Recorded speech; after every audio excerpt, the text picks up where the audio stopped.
नमस्कार साथियों। देखिए, आज अपन बात करने वाले हैं आपकी 7 सितंबर को आरपीएससी सेकंड ग्रेड के द्वारा ग्रुप ए में जो जीके का पेपर आया था, जिसमें आपको 100 प्रश्न पूछे गए थे। तो पूरे 100 प्रश्नों की आंसर की के बारे में अपन इस वीडियो में बात करेंगे। अभी तक आपने हमारा टेलीग्राम चैनल ज्वाइन नहीं किया है तो उसकी लिंक आपको नीचे कमेंट सेक्शन में दे रखी है, वहाँ पर जाकर आप ज्वाइन कर सकते हैं। देखिए, इसमें आपको पहला प्रश्न पूछा गया था, निम्नलिखित में से किस दुर्ग में सूरज प्रकाश, खुशहाल प्रकाश, लक्ष्मी प्रकाश और बसंत प्रकाश नामक भवन स्थित है? तो नाहरगढ़ इसका करेक्ट आंसर हो जाएगा। अगला प्रश्न है, चित्रकार साहिब दी राजस्थान की किस चित्रकला शैली से संबंधित है? तो दरअसल ये जो साहिब दी है ये साहिब दीन है। तो रुकनुद्दीन, साहिबदीन, बेराराम, कृपाराम, मनोहर डालू, ये सारे जो चित्रकार हैं ये आपके मेवाड़ चित्र शैली से संबंधित हैं। तो मेवाड़ इसका राइट आंसर हो जाएगा। अगला प्रश्न देखिए, दधिमती माता का मेला किस स्थान पर आयोजित होता है? तो दधिमती माता का जो मेला है वो गोठ मांगलोद में आयोजित होता है। पुत्र जन्म के 10वें दिन जो रिवाज होता है उसको किस नाम से जानते हैं? तो उसको दसोठन के नाम से जानते हैं। ये तो वैसे नाम से ही स्पष्ट है। अगला प्रश्न देखिए, राजस्थान में निम्नलिखित संतों में से रामानंदी संप्रदाय की जो रेवासा पीठ है उसके संस्थापक कौन है? ये आपको बताना था। तो अग्रदास जी इसका राइट आंसर होगा। रेवासा पीठ सीकर से इसका संबंध है। अगला प्रश्न देखिए, राजविलास ग्रंथ के लेखक कौन थे? राजविलास ग्रंथ के लेखक तो कवि मान या मान कवि इसका राइट आंसर हो जाएगा। भारत में राज्य के महाधिवक्ता का जो पारिश्रमिक यानी जो वेतन है वो किसके द्वारा निर्धारित किया जाता है? तो राज्य के राज्यपाल के द्वारा निर्धारित किया जाता है। किस सांविधिक संशोधन यानी कौन सा संविधान संशोधन है जिसके द्वारा यह जोड़ा गया कि एक व्यक्ति को 2 या अधिक राज्यों का राज्यपाल नियुक्त किया जा सकता है? तो 7वां संविधान संशोधन हुआ था 1956 में, उसके द्वारा यह प्रावधान जोड़ा गया था।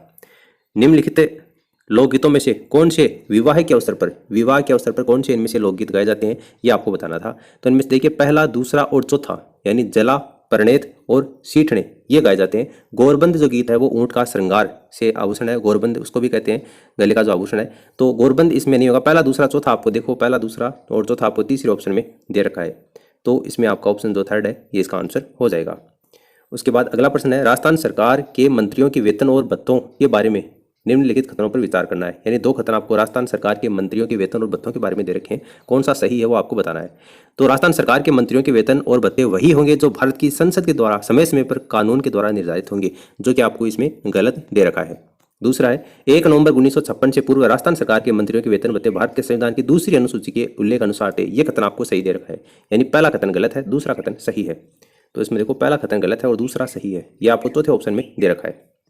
अगला प्रश्न है, निम्नलिखित कथनों पर विचार करना है। वही आपको 3 कथन दे रखे हैं और कौन से नेता का इसमें उल्लेख किया गया है, ये तीनों कथन ये आपको बताना है। तो उन्हें राजस्थान के मुख्यमंत्री के रूप में कार्य किया था, तो इनमें से किसने किया था ये आपको बताना है। उसके बाद में राजस्थान राज्य वित्त आयोग के अध्यक्ष के पद के ऊपर भी वो रह चुके हैं, ठीक है, और राजस्थान विधानसभा के अध्यक्ष के पद के ऊपर भी वो रहे हैं। तो देखो, मुख्यमंत्री के रूप में कार्य किया है, वित्त आयोग के अध्यक्ष के रूप में किया और विधानसभा के रूप में। तो हीरालाल देवपुरा इसका राइट आंसर होगा, ऑप्शन सेकेंड। अगला प्रश्न देखिए, राजस्थान लोक सेवा आयोग के सदस्यों की नियुक्ति और उनकी पदावधि के बारे में कौन सा कथन सत्य है? यहाँ पर सत्य कौन सा है वो आपको इसमें बताना है। तो देखिए, इसमें राजस्थान लोक सेवा आयोग के अध्यक्ष और अन्य सदस्यों की नियुक्ति राजस्थान के राज्यपाल के द्वारा की जाती है। ये कथन आपको इसमें सत्य दे रखा है, तो ऑप्शन जो फर्स्ट है यही इसका आंसर हो जाएगा। अगला प्रश्न देखिए, राजस्थान सचिवालय पुनर्गठन समिति 1969 इसका मुख्य उद्देश्य क्या था? तो सेल सिस्टम की समीक्षा करना, ऑप्शन जो थर्ड है ये इसका आंसर होगा। ग्राम पंचायत नियोजन और समन्वय समिति का जो अध्यक्ष है वो कौन होता है? तो इसका राइट आंसर होगा सरपंच होता है, ठीक है। किस सिफारिश पर राजस्थान राज्य विधानसभा आयुक्त अनुसूचित जाति अनुसूचित जनजाति के द्वारा सदन के पटल पर रखे गए प्रतिवेदन पर चर्चा होती है? तो ये कार्य सलाहकार समिति, ऑप्शन जो सेकंड है ये इसका आंसर होगा। राजस्थान राज्य मानवाधिकार आयोग के बारे में निम्नलिखित वाक्यों को ध्यान से पढ़िए और सही वाक्य का आपको इसमें चयन करना है। तो इसमें सही पूछा गया है। तो देखिए, आयोग की अपनी जांच एजेंसी है जिसका नेतृत्व है न्यूनतम पुलिस महानिरीक्षक पद का अधिकारी करता है। ऑप्शन जो फोर्थ है ये इसका राइट आंसर होगा।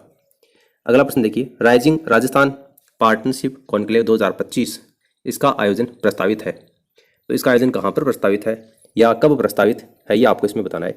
तो ये हो जाएगा इसका 11 और 12 दिसंबर 2025 को, 11 और 12 दिसंबर 2025 इसका ऑप्शन थर्ड है ये राइट आंसर होगा।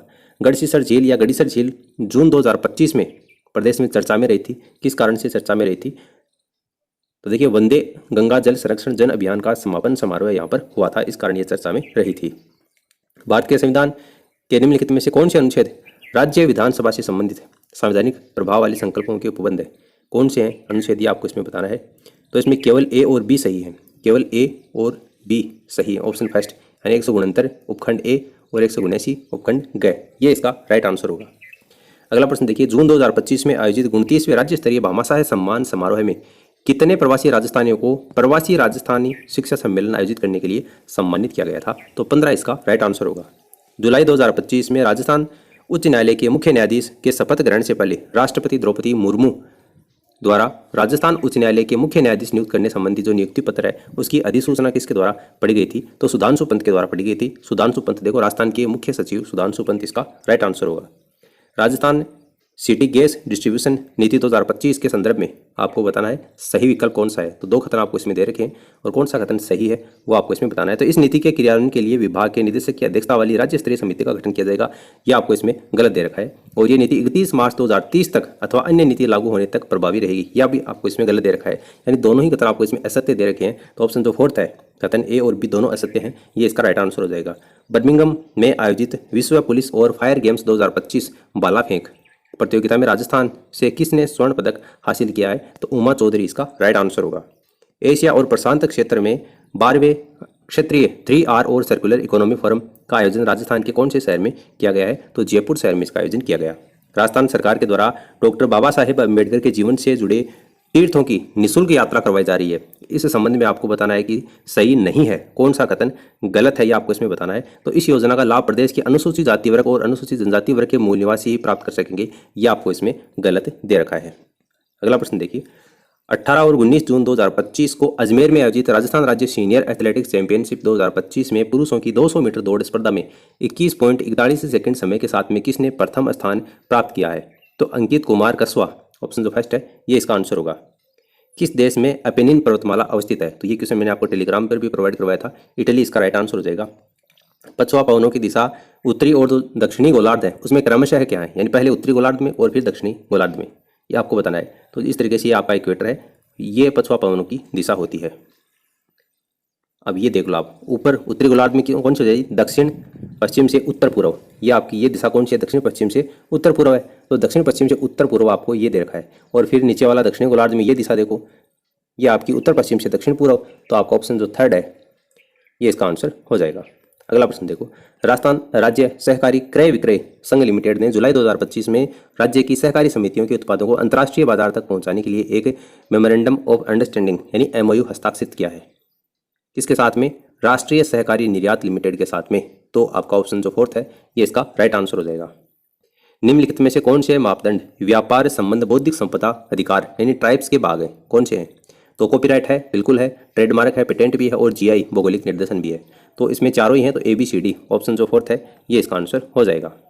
अगला प्रश्न देखिए, वर्ल्ड पॉपुलेशन प्रोस्पेक्ट्स 2024 के अनुसार विश्व के जो शीर्ष 5 जनसंख्या वाले देश हैं उनमें कौन सा देश इनमें से सम्मिलित नहीं है, वो आपको बताना है। तो इनमें से देखिए, USA है, नाइजीरिया नहीं है इसमें, पाकिस्तान इंडोनेशिया भी है, तो नाइजीरिया इसका राइट आंसर हो जाएगा। COP29 UN जलवायु सम्मेलन में जीवन और आजीविका की रक्षा के लिए विकासशील देशों के वित्तपोषण में वृद्धि की गई, कितने गुना वृद्धि की गई है? 3 गुना वृद्धि की गई है, ऑप्शन 2 इसका आंसर होगा। हिंद महासागर और प्रशांत महासागर के मध्य मौसमी परिवर्तनों में प्रक्षेपित उतार चढ़ाव वाला जो प्रतिरूप है वो कौन सा इसका सीसा पैटर्न है? तो इसका जो राइट आंसर हो जाएगा वो कोटेश्वरम परिसंचरण, ऑप्शन जो फर्स्ट है ये इसका आंसर होगा। कौन सा पठार दामोदर नदी द्वारा अपवाहित होता है? दामोदर नदी द्वारा छोटा नागपुर का पठार है वो होता है, तो इसमें ऑप्शन 2 इसका आंसर हो जाएगा। द्वीप और उसकी चोटी के बारे में आपको सुमेलित करना है। तो देखिए, उत्तरी अंडमान, तो उत्तरी अंडमान सेडल जो पीक है वो उत्तरी अंडमान की चोटी है। पहले में तीसरा देखो आपको 2 में दे रखा है। उसके बाद में देखो दक्षिणी अंडमान, तो ये माउंट कोयोग, तो आपका इसमें दूसरे में पहला हो जाएगा। दूसरे में पहला आपको दूसरे में दे रखा है, इसका मतलब ऑप्शन 2 इसका आंसर हो जाएगा। उसके बाद में ग्रेट निकोबार, तो ये आपका माउंट थुइलर, और मध्य अंडमान तो ये आपका माउंट डियाबोलो, यानी ऑप्शन जो 2 है ये इसका आंसर हो जाएगा। निम्नलिखित तेल शोधनशालाओं को उनकी अवस्थिति के अनुसार पूर्व से पश्चिम में सही क्रम में, यानी पूर्व से पश्चिम में किस तरीके से अरेंजमेंट है वो आपको बताना है। तो इनमें से देखिए, सबसे पूर्व में आपका डिगबोई है, ठीक है, इसमें आपका डिगबोई है, डी स्टार्टिंग में देखो आपको 1 में दे रखा है। उसके बाद में डिगबोई के बाद में आपका नुमालीगढ़ आ जाएगा DA, उसके बाद में COB, तो गुवाहाटी आ जाएगा, और बोगाईगांव, ठीक है। तो ऑप्शन आपका जो 2 है ये इसका आंसर हो जाएगा। भारत में स्वतंत्रता के बाद में कौन सा कार्यक्रम भूजोतों के विभाजन और विखंडन को रोकने के लिए शुरू किया गया था? तो सहकारिता और भूजोतों की चकबंदी के कार्यक्रम, ऑप्शन जो 4 है ये इसका आंसर होगा। भारत के निम्नलिखित में से किस क्षेत्र में उष्णकटिबंधीय आर्द्र सदाबहार वन नहीं पाए जाते हैं? कहाँ पर नहीं पाए जाते? तो गंगा डेल्टा में नहीं पाए जाते हैं। वित्तीय वर्ष 2023 में भारत में सेवा क्षेत्र के राज्यवार प्रदर्शन के विश्लेषण के लिए 2 कथन दिए गए हैं और यहाँ पर सही उत्तर का आपको चयन करना है। दोनों कथनों में से कौन से सही हैं? तो सभी राज्यों के कुल सेवा क्षेत्र के सकल राज्य मूल्यवर्धन में महाराष्ट्र का हिस्सा 20% से अधिक है, ये आपको इसमें गलत दे रखा है। और सभी राज्यों के कुल सेवा क्षेत्र में सकल राज्य मूल्यवर्धन में कर्नाटक, महाराष्ट्र, तमिलनाडु, उत्तर प्रदेश और गुजरात का सम्मिलित हिस्सा 50% से अधिक है, ये भी आपको इसमें गलत दे रखा है। तो ना तो फर्स्ट और ना ही सेकंड सही है इसमें, ठीक है। तो ना तो फर्स्ट और ना ही सेकंड, ऑप्शन जो फोर्थ है ये इसका राइट आंसर हो जाएगा। फिर आपको सूची दे रखी है और उत्पाद और विश्व में कुल उत्पादन में कौन सा स्थान है इसके उत्पादन का, ये आपको इसमें बताना है। कपास, रेशम, मानव निर्मित रेशा, तो इसमें दूसरा स्थान है। विश्व के कुल उत्पादन में भारत का जो स्थान है वो इसमें दूसरा है, ठीक है। पहले में सी हो जाएगा और पहले में सी देखो आपको केवल एक ही ऑप्शन में दे रखा है, बाकी इन तीनों में नहीं है, तो ये गलत हो जाएंगे और पहले वाला ऑप्शन है ये सही हो जाएगा। फार्मास्यूटिकल में तीसरा स्थान है। उसके बाद में दूध में पहला स्थान है और मांस में आपका 8वां स्थान है, ठीक है। तो आपका ऑप्शन फर्स्ट इसका आंसर होगा। आर्थिक सर्वेक्षण 2024-25 के अनुसार वर्ष 2022 में निर्यात, विश्व के निर्यातों में भारत की जो हिस्सेदारी है, यानी विश्व के जो टोटल निर्यात में उसमें भारत की हिस्सेदारी 1.6% है। तो आपका ऑप्शन फर्स्ट इसका आंसर हो जाएगा। भारत सरकार अधिनियम 1919 के संबंध में सही कथनों के बारे में आपको बताना है। कौन कौन से कथन सही है ये आपको इसमें बताना है। तो इसमें देखिए पहला, दूसरा और जो चौथा कथन आपको दे रखे हैं, चारों कथनों में से पहला, दूसरा और चौथा कथन ये सही है। तीसरा कथन आपका इसमें गलत है, ठीक है। यहाँ पढ़ लेना। मॉन्टेग्यू चेम्सफोर्ड सुधारों के अधिनियम के बारे में यहाँ पर बात की गई है। मॉन्टेग्यू चेम्सफोर्ड सुधारों के बारे में 3 कथन आपको इसमें सही दे रखे हैं, पहला, दूसरा और चौथा। तो ए, बी और डी सही है और ए, बी और डी आपको पहले ऑप्शन में दे रखा है, तो ये इसका आंसर हो जाएगा। आर्थिक सर्वेक्षण 2024-25 के अनुसार 2023-24 में भारत के साथ में सर्वाधिक व्यापार करने वाला जो देश है वो आपका कौन सा है ये आपको बताना है। तो 2023-24 में पूछा है आपको और सर्वेक्षण हुआ था 2024-25 के अनुसार, तो चीन के द्वारा, तो चीन जनवादी गणराज्य के द्वारा सबसे ज़्यादा इसमें व्यापार किया गया है। अगला प्रश्न देखिए, एक निर्वाचित राष्ट्रपति के द्वारा भारत के संविधान की कौन सी विशेषता परिलक्षित होती है? तो इसमें गणराज्य है वो परिलक्षित होती है। अगला प्रश्न देखिए, किस संविधान संशोधन अधिनियम के द्वारा संविधान संशोधन विधेयक पर राष्ट्रपति की अनुमति को अनिवार्य बना दिया गया? तो ये आपका 24वां संविधान संशोधन अधिनियम इसका राइट आंसर होगा। प्रांतों के सही समूह को पहचानना है, जिसमें भारत शासन अधिनियम 1935 के अंतर्गत द्विसदनात्मक जो प्रांतीय विधानमंडल है उसका प्रावधान किया गया था। तो बॉम्बे, बंगाल और बिहार में, ऑप्शन जो सेकंड है ये इसका आंसर होगा। 42वां जो संविधान संशोधन अधिनियम 1976 है उसके द्वारा राज्य के जो नीति निर्देशक तत्व हैं उसमें से कौन से अनुच्छेद के द्वारा वो अंतर स्थापित किए गए हैं ये आपको बताना है। तो इसमें अनुच्छेद एक तो 39 क है और एक 48 क है, 39 का और 48 का है। तो पहला और चौथा आपको पहले ऑप्शन में दे रखा है, तो ये इसका आंसर हो जाएगा। भारतीय संविधान का कौन सा अनुच्छेद राष्ट्रपति को संसद के द्वारा पारित गैर धन विधेयक को पुनर्विचार के लिए वापस भेजने का अधिकार देता है? तो अनुच्छेद 111 के तहत ये अधिकार है। निम्नलिखित में से किस मामले में उच्चतम न्यायालय ने कहा कि संसद को संविधान के किसी भी भाग में संशोधन करने का अधिकार है जिसमें कोई भी मौलिक अधिकार शामिल है, और यदि संविधान निर्माता मौलिक अधिकारों में संशोधन शक्ति के दायरे से बाहर रखना चाहते हैं तो उन्हें इस संबंध में स्पष्ट प्रावधान किया होता? कौन से विवाद के अंतर्गत ये हुआ था? तो शंकरी प्रसाद देव बनाम भारत संघ। तो इसमें आपको देखिए दूसरा ऑप्शन दे रखा है, ये इसका राइट आंसर हो जाएगा। किसी राजनीतिक दल को राष्ट्रीय दल के रूप में मान्यता देने के लिए कौन सी शर्त इनमें से सही है वो आपको बताना है। कोई भी राजनीतिक दल है उसको राष्ट्रीय दल के रूप में अगर आपको मान्यता देनी है तो इनमें से एक शर्त है वो पूरी होनी जरूरी है। यदि कोई दल कम से कम 3 अलग अलग राज्यों से लोकसभा सीटें हैं, 3 अलग अलग राज्यों से लोकसभा की 2% सीटें अगर वो जीतता है तो उसको राष्ट्रीय दल के रूप में मान्यता मिल सकती है। तो ऑप्शन थर्ड इसका आंसर हो जाएगा। कौन सा यहाँ पर सुमेलित नहीं है? असुमेलित कौन सा वो आपको बताना है। कौन से प्रधानमंत्री के समय कौन उप प्रधानमंत्री था ये बताना है। तो चौधरी देवीलाल चरण सिंह ये आपको इसमें गलत दे रखा है, ठीक है। बाकी आपको तीनों सही दे रखे हैं, तो आपका ऑप्शन थर्ड इसका आंसर हो जाएगा।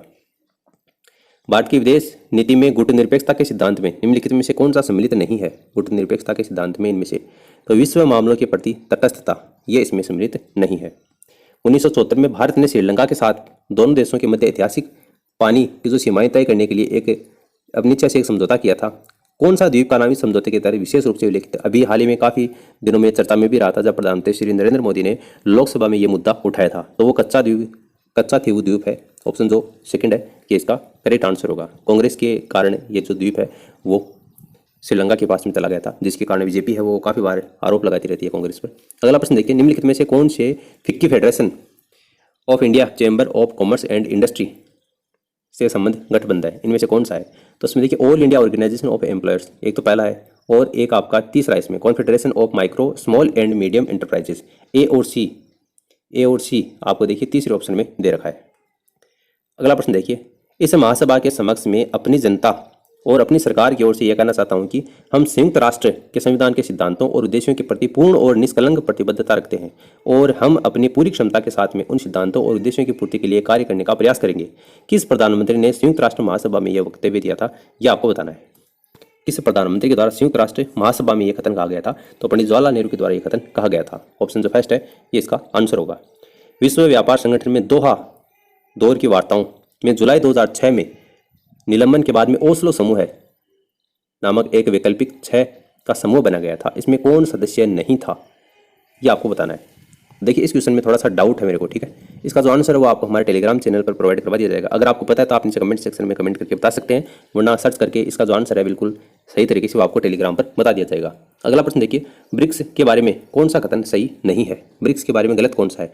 तो ब्रिक्स शिखर सम्मेलन 2021 का जो विषय है तथा दृष्टिकोण था ब्रिक्स @21 सात्यता, समग्रता और सहमति के लिए ब्रिक्स अंतर सहयोग, तो ये आपको इसमें गलत दे रखा है, तो ये इसका आंसर हो जाएगा। अगला प्रश्न देखिए, निम्नलिखित में से किस क्षेत्र में शिक्षा मनोविज्ञान का महत्व स्पष्ट रूप से दिखाई देता है, तो इसका राइट आंसर हो जाएगा। देखिए आपको इसमें स्पष्ट रूप से दिखाई देता है कौन से क्षेत्र में, तो इसमें आपको विद्यार्थियों की विकासात्मक विशेषताओं को समझने में भी होता है शिक्षा मनोविज्ञान का महत्व है, व्यक्ति की विभिन्नताओं को समझने में भी होता है और प्रभावी शिक्षण विधियों को पहचानने में भी होता है और पाठ्यचर्या के निर्माण में भी होता है। यानी सभी क्षेत्र आपके ऐसे हैं जिसमें शिक्षा मनोविज्ञान का जो महत्व है वो स्पष्ट रूप से दिखाई देता है। तो A, B, C और D इसमें सभी सही हैं। शिक्षा मनोविज्ञान के क्षेत्र में विभिन्न श्रेणियों के अंतर्गत वर्गीकृत किया जा सकता है। वृद्धि और विकास के ज्ञान को किस श्रेणी के अंतर्गत वर्गीकृत किया जा सकता है, तो इसमें अधिगमकर्ता इसका राइट आंसर हो जाएगा। पियाजी के अनुसार यानी जीन पियाजी के अनुसार संज्ञानात्मक विकास की किस अवस्था में बालकों में भाषा का विकास ठीक प्रकार से प्रारंभ हो जाता है तथा भाषा अभिव्यक्ति का माध्यम बनने लग जाती है, तो यह आपका प्री ऑपरेशनल स्टेट पूर्व संक्रियात्मक अवस्था इसका राइट आंसर होगा। पूर्व संक्रियात्मक अवस्था आपको तीसरे ऑप्शन में दे रखा है। कोहलबर्ग के नैतिक विकास सिद्धांत के अनुसार आत्म परिपूरक पारस्परिकता नैतिक विकास की किस चरण की विशेषता है, तो ये आपका हो जाएगा साधनात्मक सापेक्षवादी उन्मुखता। ऑप्शन जो सेकंड है ये इसका राइट आंसर होगा। अगला प्रश्न है, इसमें एक अभिकथन और कारण है, कौन सा सही है, सही तरीके से व्याख्या करता है या नहीं है, ये आपको बताना है। देखिए मूर्त संक्रियात्मक अवस्था में मूर्त तर्क तब संभव होता है जब बालक संक्रिया का बोध करते हैं। क्यों? क्योंकि संक्रियाएं वे शक्तिशाली नियमों का समुच्चय है जो सूचनाओं को एक विचार से दूसरे विचार में स्थानांतरण करती हैं। तो इसमें ए और आर दोनों सही है और आर है वो एक ही सही व्याख्या भी करता है। ऑप्शन तो इसमें फर्स्ट है ये इसका राइट आंसर हो जाएगा, ठीक है। अगला प्रश्न देखिए, निम्नलिखित में से कौन सा कथन अधिगम के बारे में सही है, अधिगम के बारे में और सही कौन सा है वो आपको बताना है। तो अधिगम से तात्पर्य उन परिवर्तनों से है जो अभ्यास और अनुभव के फल स्वरूप होते हैं, ठीक है। दूसरा कथन इसमें सही होगा। बहुत से इसमें विद्यार्थी चौथा करके हैं, ये गलत है, दूसरा कथन इसमें सही होगा। अगला प्रश्न देखिए, शिक्षण अधिगमकर्ता की मानसिक तत्परता हेतु अनुदेशन कार्यों पर केंद्रित समस्यात्मक परिस्थिति का नाटकीकरण कर रहा है। शिक्षक 5E निर्मितवादी उपागम के अनुसार किस चरण में है, तो ये संलग्न करना। ऑप्शन जो थर्ड है ये इसका आंसर होगा। कौन व्यक्तित्व के जैव शारीरिक उपागम से संबंधित नहीं है, नहीं कौन सा है, तो इसमें आलपोर्ट है वो नहीं है। अगला प्रश्न देखिए, अल्बर्ट बांडुरा ने अपने अध्ययन में पाया कि अधिगम वास्तविक प्रदर्शन यानी एक प्रकार का सुप्त अधिगम किसके बिना भी हो सकता है। इसे किस रूप में संदर्भित किया जा सकता है, तो अधिगम विभेदीकरण के रूप में इसको संदर्भित किया जा सकता है। अगला प्रश्न देखिए, जब कोई वयस्क अपनी इच्छाओं प्रेरणाओं और व्यवहारों को बाल्यावस्था की इच्छाओं प्रेरणाओं और व्यवहारों के अनुकूल बना लेता है तो इसे कहा जाता है, तो इसे प्रतिगमन के नाम से जाना जाता है। कोई वयस्क की बात हो रही है और वो बाल्यावस्था के इच्छाओं प्रेरणाओं के रूप में जाता है तो वो प्रतिगमन कर चुका है, ठीक है। रिग्रेशन इसका राइट आंसर होगा। किसी विद्यार्थी के द्वारा अपनी समस्या के संबंध में परिकल्पना बनाने संबंधी मानसिक प्रक्रिया स्टर्नबर्ग के त्रितंत्रीय बुद्धि सिद्धांत के अनुसार किस घटक के अंतर्गत वो सम्मिलित होती है, तो इसका राइट आंसर होगा मेटा घटक के अंतर्गत वो सम्मिलित होती है। एक शिक्षक कक्षा में देखता है कि एक बच्चा स्थानिक बुद्धि में तेज है, इस बच्चे के अधिगम को सबसे अच्छी तरह कौन सी गतिविधि सहारा देगी, तो 3 आयामी मॉडल का अभिकल्पना, ठीक है, 3D मॉडल। ऑप्शन थर्ड इसका आंसर होगा। 16 PF प्रणाली यानी 16 PF जो प्रश्नावली है उसके संदर्भ में कौन से कथन सही नहीं है, गलत कौन सा आपको वो बताना है। तो ये प्रकार उपागम पर आधारित है, ये पहला कथन आपको इसमें गलत दे रखा है। शीलगुण पर आधारित है ये।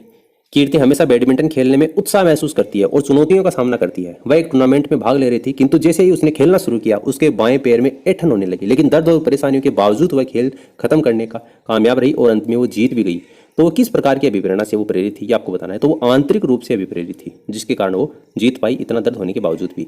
एक अर्जित अभिप्रेरणा जिससे प्रेरित होकर बालक अपने कार्य को इस ढंग से करता है कि उसे अधिक से अधिक सफलता मिले, तो वो क्या कहलाता है, तो उसको उपलब्धि अभिप्रेरणा के नाम से जाना जाता है। निम्नलिखित में से शिक्षक के द्वारा किया गया कौन सा कार्य व्यक्ति की विभिन्नता के महत्व को इंगित नहीं करता है, तो सभी के लिए समान निष्पादन स्तर तय करना ये नहीं करता, ठीक है। ऑप्शन थर्ड इसका आंसर होगा। पीयूष के पास दूसरों की भावनाओं को करने का कौशल है, यह अवलोकन संवेगात्मक बुद्धि के किस घटक को इंगित करता है? तो ये अंतर्वैयक्तिक प्रबंधन को इंगित करता है। अंतर्वैयक्तिक प्रबंधन आपको तीसरे ऑप्शन में दे रखा है, क्योंकि यहाँ दूसरों की भावनाओं का दे रखा है। दूसरे यानी इंटर, ठीक है, इंटरपर्सनल मैनेजमेंट होगा इसमें। तो अगर खुद का होता तो अंतर्वैयक्तिक होता, दूसरों की भावनाओं के बारे में इसका मतलब अंतर्वैयक्तिक होगा। अगला प्रश्न देखिए, निम्नलिखित में से कौन सा किसी व्यक्ति के दृष्टिकोण में परिवर्तन लाने के लिए उपयुक्त नहीं है? गलत कौन सा है इसमें आपको बताना है। तो उसकी अभिवृत्ति व विश्वासों से संबंधित जन प्रतिबद्धता अतिरिक्त सूचनाओं द्वारा उसकी अभिवृत्ति में अधिक परिवर्तन लाती है, यह आपको इसमें गलत दे रखा है। वह अभिप्रेरक शक्ति जो हमारे ध्यान को आकर्षित कर उसे किसी वस्तु, उद्दीपन या कार्य विशेष के संपादन में बराबर बनाए रखकर हमें वांछित उद्देश्य की पूर्ति में सहयोग प्रदान करती है, तो उसे किस नाम से जाना जाता है? रुचि के नाम से जानते हैं, ठीक है। रुचि यानी इंटरेस्ट होता है, जिसके कारण ऐसा होता है। कौन सा प्रावधान प्रतिभाशाली बच्चों के लिए शिक्षा में उपयोगी है? प्रतिभाशाली बच्चों के लिए तो संवर्धन कार्यक्रम है, इसके बाद तोरण भी है और पुल आउट दृष्टिकोण भी है। उपचारात्मक दृष्टि इंस्ट्रक्शन यानी ये इसमें नहीं होगा, ठीक है। ए, बी और सी, केवल ए, बी और सी ऑप्शन जो थर्ड है ये इसका आंसर होगा। अगला प्रश्न देखिए, राजस्थान के किस जिला समूह में 40 सेंटीमीटर समवर्षा रेखा गुजरती है? तो सीकर, अजमेर और सिरोही, ठीक है। सीकर, अजमेर और सिरोही आपका ऑप्शन जो फोर्थ है ये इसका आंसर हो जाएगा। निम्नलिखित में से कौन सी एक बनास नदी की दाहिने तट की सहायक नदी कौन सी है? तो बेडस नदी इसका आंसर हो जाएगा। धोकड़ा, प्लास, तेंदु, सेमल ये जो वृक्ष हैं वो किस प्रकार के वन में पाए जाते हैं? तो ये मिश्रित पतझड़ वन में ये पाए जाते हैं, मिश्रित पतझड़ वन इसका आंसर होगा। राज, वन सेवन वन और मोती ये जो उन्नत किस्में हैं ये कौन सी फसल की है? तो बाजरे की ये उन्नत किस्में है। बाजरा आपको देखिए दूसरे ऑप्शन में दे रखा है। अरावली पर्वत के संबंध में निम्नलिखित में से कौन सा कथन असत्य है? गलत कौन सा है इसमें? तो इसकी तुलना यूएसए के रॉकी पर्वत से की जाती है, यह आपको इसमें ऐसे दे रखा है, यानी गलत दे रखा है, सीधी सी बात है। दूसरा इसका आंसर हो जाएगा। जनगणना 2011 के अनुसार किस जिले में कुल जनसंख्या में जो नगरीय जनसंख्या है उसका प्रतिशत सर्वाधिक है? तो ये जो आपको ऑप्शन दे रखे हैं इनमें से अजमेर इसका राइट आंसर हो जाएगा। एक कंपनी ए है, कंपनी जिसकी बी यानी सेंट गोबेन जो ग्लास फैक्ट्री है उसके बारे में आपको बताना है। तो सेंट गोबेन ग्लास फैक्ट्री है, यह आपकी एक फ्रेंच कंपनी है और इसकी जो इकाई है वो आपकी भिवाड़ी में है। तो ऑप्शन जो फर्स्ट है ये इसका आंसर हो जाएगा। उसके बाद सूची फर्स्ट को सूची सेकंड से मिलान करना है। तो देखिए देलवाड़ा तो आबू पर्वत है, देलवाड़ा सीधी सी बात है, तो पहले का। तीसरा हो जाए नाकोड़ा, ये बालोतरा, रामेश्वर, धाम से माधोपुर, त्रिपुरा सुंदरी, आपको बांसवाड़ा। तो पहले में तीसरा, दूसरे में पहला, पहले में तीसरा, दूसरे में पहला, देखिए आपको दो में दे रखा है। उसके बाद में तीसरे का चौथा, तीसरे का चौथा आपको देखिए तीसरे में दे रखा है और चौथे का दूसरा, ये आपको ऑप्शन थर्ड जो होगा ये इसका राइट आंसर हो जाएगा। कि इस नस्ल के जो गोवंश हैं वो दुग्ध उत्पादन और अच्छे बैलों के लिए जाने जाते हैं और अधिकांशतः बाड़मेर, पाली और सिरोही और सांचौर में पाए जाते हैं, ये आपको बताना है। तो कांकरेज इसका राइट आंसर हो जाएगा। बाड़मेर, पाली, सिरोही की बात हो रही है। कौन सा चित्रित दूसर मर्दबांड संस्कृति का उदाहरण है? तो इसमें बेराट इसका राइट आंसर हो जाएगा। चित्रित दूसर मर्दबांड संस्कृति का पूरा स्थल कौन सा आपका? बेराट है। अगला प्रश्न देखिए, आहड़ संस्कृति से संबंधित कौन सा नहीं है? आहड़ संस्कृति से संबंधित कौन सा नहीं है? तो इसमें बालाथल बिल्कुल है, गिलुंड, ओजियाना भी है, बागोर ये नहीं होगा, ठीक है। बागोर इसका करेक्ट आंसर होगा। अगला प्रश्न देखिए, रज्जिल कौन सी प्रत्यार शाखा से? तो रज्जिल है वो तो आपका मंडोर से संबंधित है, तो मंडोर इसका राइट आंसर हो जाएगा। ये मैंने आपको टेलीग्राम पर कई बार प्रोवाइड करवा चुका हूँ। और चौहान निम्नलिखित में से किस स्थान से संबंधित नहीं थे? नहीं पूछा इस बार, आपको गलत नहीं करना। आपको लोद्रवा, जैसलमेर से संबंधित ये नहीं थे और बाकी तीनों से संबंधित है। इल्तुतमिश ने जालोर अभियान के दौरान, यानी इल्तुतमिश ने जब जालोर पर आक्रमण किया था तो जालोर का शासक उदय सिंह था, बिल्कुल सीधी सी बात है, उदय सिंह इसका राइट आंसर हो जाएगा। भील जनजाति से के संदर्भ में पाल, यानी पाल जो शब्दावली है, भील जनजाति क्या कहते हैं? भील जनजाति में पाल को, भीलों का जो गाँव होता है उसको पाल के नाम से जानते हैं। 1565 में मुगलों से जो रानीसर की लड़ाई हुई थी वो किस शासक ने लड़ी थी? ये आपको बताना है। तो चंद्रसेन के द्वारा, क्योंकि बाकी तो आप शासक देख लो 1565 की बात हो रही है, तो महाराणा प्रताप तो 1572 से 97 तक थे, तो ये तो हो नहीं सकते। मेवाड़ के महाराणा राज सिंह ये 1562 से 1580 तक थे, ये भी नहीं हो सकते। महाराणा सांगा ये आपके 4 से 28 तक थे, तो ये भी नहीं हो सकते। तो राव चंद्रसेन ही बच गया बाकी, ठीक है। इस तरीके से सभी का अगर आपको कालक्रम का थोड़ा सा आइडिया है तो भी आप कर सकते हो। 1857 के संदर्भ में कोटा में ब्रिटिश रेजिडेंसी के हमले के दौरान क्रांतिकारी ने मेजर बर्टन के साथ में किसकी हत्या की थी? तो बर्टन के साथ में 4 और मारे गए थे, फ्रैंक, आर्थर, शेडलर और कोटम। तो इसमें आपको शेडलर दे रखा है, तो शेडलर, कोटम, फ्रैंक, आर्थर और मेजर बर्टन, इन 5 की हत्या की गई थी, तो शेडलर इसका राइट आंसर हो जाएगा। जयपुर प्रजामंडल को वैधानिक मान्यता दिलाने के लिए फरवरी 1939 में किसके नेतृत्व में सविनय अवज्ञा आंदोलन चला गया था? तो जमनालाल बजाज इसका राइट आंसर हो जाएगा। करमचंद पवार को अजमेर, पर्वतसर और बनेड़ा जो परगने हैं वो जागीर के रूप में किसने प्रदान किए थे? तो ये तो महाराणा सांगा ने प्रदान किए थे। अगला प्रश्न देखिए, मेवाड़ के महाराणा के समक्ष जो मोतीलाल तेजावत ने 21 सूत्री मांग पत्र नाम शीर्षक से प्रकाशित किया था, जिसको मेवाड़ की पुकार कहते हैं। कितना सरल सा प्रश्न पूछा है आपको, कितनी बार हम आपको टेलीग्राम पर ये क्वेश्चन प्रोवाइड करवा चुके हैं। मत्स्य संघ के किस व्यक्ति को हीरालाल शास्त्री के नेतृत्व में गठित वृहद राजस्थान के मंत्रिमंडल में शामिल किया गया था? तो इसमें शोभाराम कुमार यानी बाबू शोभाराम आपको इसमें दे रखा है। अगला प्रश्न देखिए, लोक देवता और इसमें आपको वंश यानी कौन सा लोक देवता कौन से वंश से संबंधित है? यहाँ पर आपको असम्मिलित कौन सा है वो आपको बताना है। तो हड़बूजी पंवार, हड़बूजी सांकला थे, पंवार नहीं थे, तो यही आपको इसमें गलत दे रखा है। पाबूजी राठौड़ बिल्कुल, गोगाजी चौहान थे, रामदेव जी तंवर थे, पहला ही आपको इसमें गलत दे रखा है। प्रजामंडल आंदोलन, बीकानेर राज्य प्रजा परिषद की स्थापना कब हुई थी? तो 1942 में बीकानेर राज्य प्रजा परिषद की स्थापना हुई थी। ऑप्शन फर्स्ट इसका आंसर हो जाएगा। तो देखिए दोस्तों, 7 सितंबर को RPSC second grade group A में जो जीके का प्रश्न हुआ था, 100 प्रश्न आपको इसमें पूछे गए थे, सभी की अपन बात कर चुके हैं। और आप इस वीडियो को अपने दोस्तों के साथ में शेयर कीजिए ताकि उनको भी अपनी पढ़ाई में बेनिफिट मिले। और आगे की शिफ्ट में जो भी कैंडिडेट एग्जाम देने वाले हैं, इस पेपर का पूरा विश्लेषण एक बार वो फिर से देख लें और अपने दोस्तों के साथ में शेयर करें। अगर चैनल पर पहली बार आए हैं तो वीडियो को लाइक कीजिए, कमेंट कीजिए और सब्सक्राइब जरूर कीजिए, क्योंकि कमेंट करने से वीडियो चलने के जो चांसेस हैं वो ज़्यादा बढ़ जाते हैं। फिलहाल इस वीडियो में इतना।